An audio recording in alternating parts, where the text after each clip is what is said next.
இன்றைக்கு தமிழகத்திலே வருகின்ற சட்டமன்ற தேர்தலை முன்னிட்டு முதல்ல தேர்தல் களத்துக்கு வந்த இயக்கம் அனைத்து அண்ணா திராவிட முன்னேற்ற கழகம். என்று சொன்னால் எந்த தலைவரும் கூட்டணிகளை பற்றி கவலைப்படுகின்ற கட்சிகளின் மத்தியில மக்களை மட்டும் நம்பி தேர்தல் களத்துக்கு வந்த ஒரே தலைவர் எங்களுடைய பொதுச் செயலாளர் முன்னாள் முதலமைச்சர் இன்றைக்கு எதிர்க்கட்சி தலைவர் எடப்பாடியார். ஜூலை மாதம் 7ஆம் தேதி துவங்கி இன்றைக்கு 154வது தொகுதியாக இன்றைக்கு நீலகிரி மாவட்டத்தில் குன்னூர் தொகுதியில் தனது பிரச்சாரத்தை நிறைவு செய்திருக்கின்றார். இது எதை காட்டுகிறது என்று சொன்னால் மக்கள் மீது உள்ள நம்பிக்கை அனைத்து அண்ணா திராவிட முன்னேற்ற கழகத்துக்கு மட்டும்தான் உண்டு. கூட்டணி என்பது தேர்தல் நேரத்தில் அமையும், இன்னும் காலம் இருக்கின்றது. கடைசி நேரத்தில் கூட கூட்டணியில் வரலாம், சேரலாம், இருக்கின்ற கூட்டணி கூட பிரியலாம். ஆனால் மக்கள் மன்றத்தை மட்டும் நம்பி மக்களை சந்திப்பதற்கு வந்த இயக்கம் அனைத்து அண்ணா திராவிட முன்னேற்ற கழகம். அவருடைய தலைவர் எங்களுடைய எடப்பாடியார். அதே போலதான் இன்றைக்கு வடக்கு மாவட்டத்தில் நடைபெற்ற நிகழ்ச்சியை போல தமிழகம் முழுவதும் உள்ள அனைத்து வாக்குச்சாவடிகளும் ஏற்கனவே 68,000 வாக்குச்சாவடிகள் இருந்தது. இப்பொழுது ஒரு 7,000 வாக்குச்சாவடிகள் அதிகரிப்பதாக தகவல் வந்திருக்கின்றன.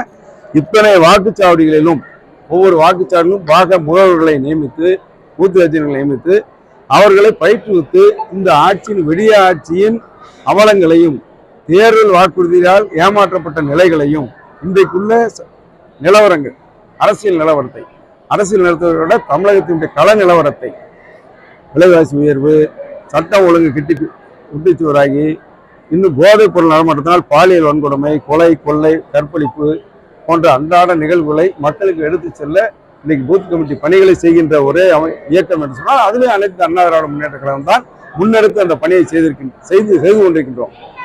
மக்கள் மீது எங்களுக்கு நம்பிக்கை இருக்கின்றது, எங்கள் மீது மக்களுக்கு நம்பிக்கை இருக்கின்றது என்பதைத்தான் இது காட்டுகிறது என்பதை நான் இந்த நேரத்தில் மகிழ்வோடு தெரிவித்துள்ளேன்.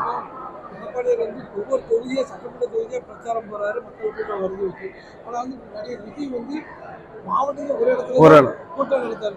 ஆனா எங்களுக்கு திமுகவுக்கு தான் போட்டி, வேற யாருமே நடுவில் இல்லைன்னு சொல்லி தொடர்ந்து வலியுறுத்திட்டு இருக்காரு. வேற எடப்பாடியாரே விமர்சனம் பண்ணிட்டு இருக்காரு. அதுக்கு இல்ல, அவர் சொல்றது சரிதான். திமுகவுக்கும் தாவகாவுக்கு இடையில தான் போட்டி.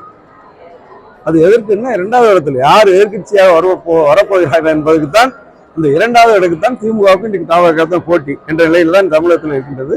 முதலிடம் என்பது எடப்பாடியார் முதலமைச்சர் என்பது இன்றைக்கு முடிவு செய்யப்பட்ட விஷயமாக நாங்கள் முடிவு செய்யவில்லை, கூட்டணி கட்சிகள் முடிவு செய்யவில்லை, இன்னும் சொல்லப்போனால் மக்கள் முடிவு செய்து விட்டார்கள்.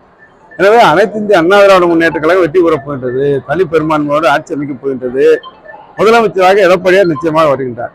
அந்த 2வது இடத்துக்கு போட்டி என்பதைத்தான் அன்பு சகோதரர் நண்பர் விஜய் சொல்லியிருக்கின்றார் என்பதுதான் இன்றைக்கு நிலை.